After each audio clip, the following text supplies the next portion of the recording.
the big problem with like Western shamanism is that we go forth and trip our balls off and then don't have any growth from it the next day. People that are interested in that thing will often get into a different category of neurofeedback called alpha theta, which creates this hypnagogic access, brings you to the place between awake and asleep, holds you there for 20 minutes or so, and that creates huge surges of healing, nonlinear awareness. This is, of course, what Dave's program is built around. 40 years is built around alpha theta, alpha synchrony. It's a very, very interesting experience. And that particular category, alpha theta, alpha synchrony training, I find serves the goals of a lot of people that are these psychonauts seeking the transformation, the next step, the esoteric knowledge. Alpha theta tends to give you that access where you can open the door inside yourself and step through into that place where things are sparkly and interesting and weird and unusual. And then step back through having not tripped your balls off. So like you come out of an alpha theta session, you stand up and you're a little bit loopy for 5 minutes, and then you're walking around the rest of the day,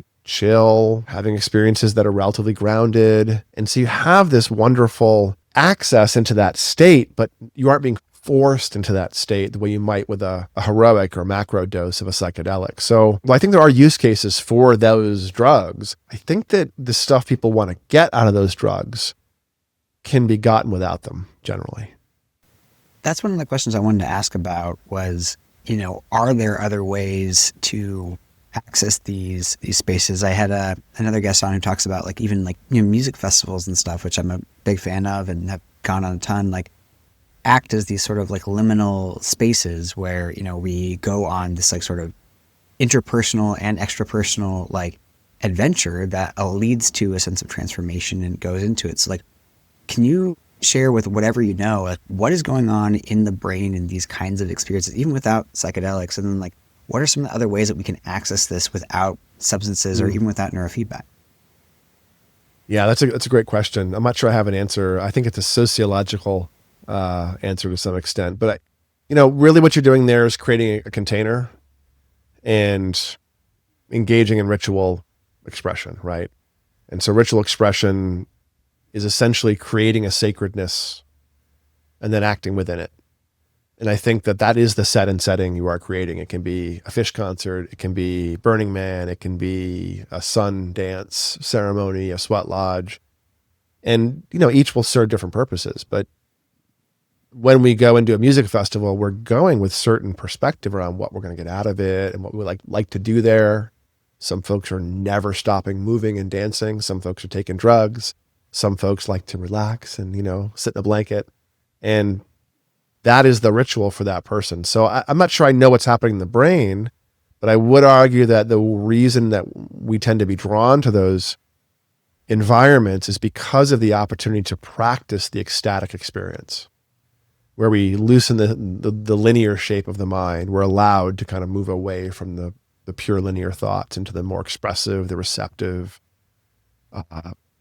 the insight-driven space, the creative space, the spiritual space. I think that's why those are so attractive, at the very least, even if I don't know what's actually happening during them. Yeah. Why is that ecstatic experience so important to us as humanity? Well, I mean, it's sort of, I don't know that it is for every individual. I think as a species, it's really important because there's deep learning there, and there's deep, art and emotion and healing and all the deep stuff. I mean, some of that, to get back to some of the idea of brain laterality, there's some early ideas in how laterality developed that posits the question that, well, maybe the reason we had spiritual experiences because the non-dominant hemisphere was sending language in. And hearing God was our non-dominant hemisphere. Gillian James, The Origin of the Bicameral Mind, is a good book on that. The idea that the two hemispheres have this linguistic capacity, that temporal lobe epilepsy creates auditory hallucinations. And so we were hearing God because our non-dominant hemisphere was talking to us via an epilepsy phenomena, essentially.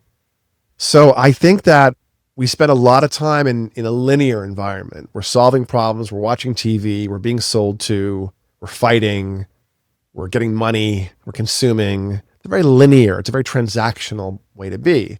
And kind of like, think about all of us who sit at desks and we're in this cashew shape, all curled up all the time. Right.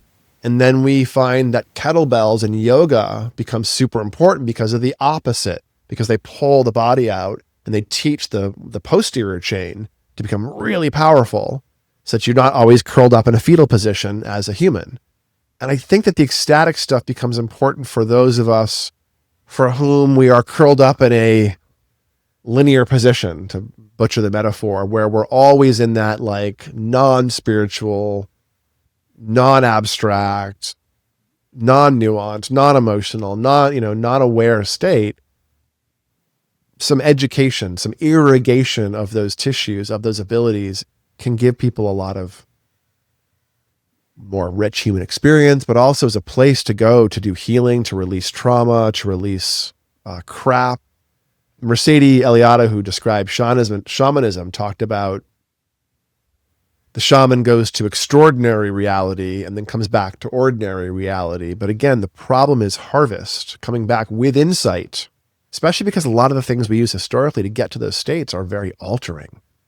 If you're doing your combo or your ayahuasca or your, heroic dose of LSD or something, yeah, you're going to have an experience, but are you going to be present enough to to learn from it? Or is it going to be like, wow, I had a cool experience 2 days ago. Well, I know I learned something.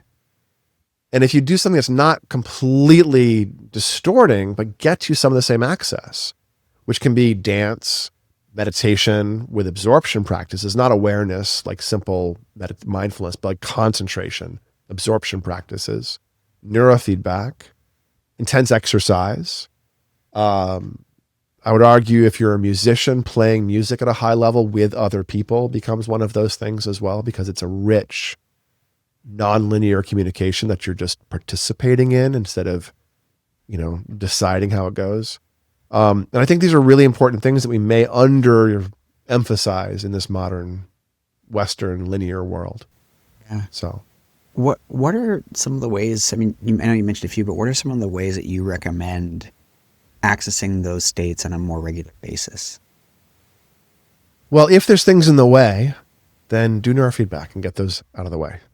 But generally, I'm a big fan of the basics. All the ancient stuff we've been told for 5,000, 10,000 years, guess what? It works. So it doesn't take a lot, though. You don't have to become a monk or a guru on a mountaintop to have your shit together. You can, there is a middle road.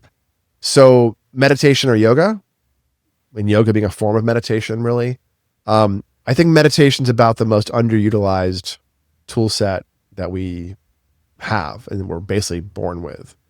Just the act of anchoring the intention in a voluntary way and then coming back to the same anchor again and again. That's what meditation is. So I think that among the most powerful things any human could do would be to develop a morning routine. I call it a minimal viable practice, an MVP, where you hit the can, brush your teeth, and then do a 5 or 10 minute self-care ritual. If it's a lot, if it feels like a burden, it's too much. It should not be, I have to go work out. It should be like, okay, I just naturally move from brushing my teeth into my 5 sun salutations, or walking the dog to that place in the corner that's a little farther away, or, my wife loves tea from a place that's a quarter mile away. I'm going to go get that every day.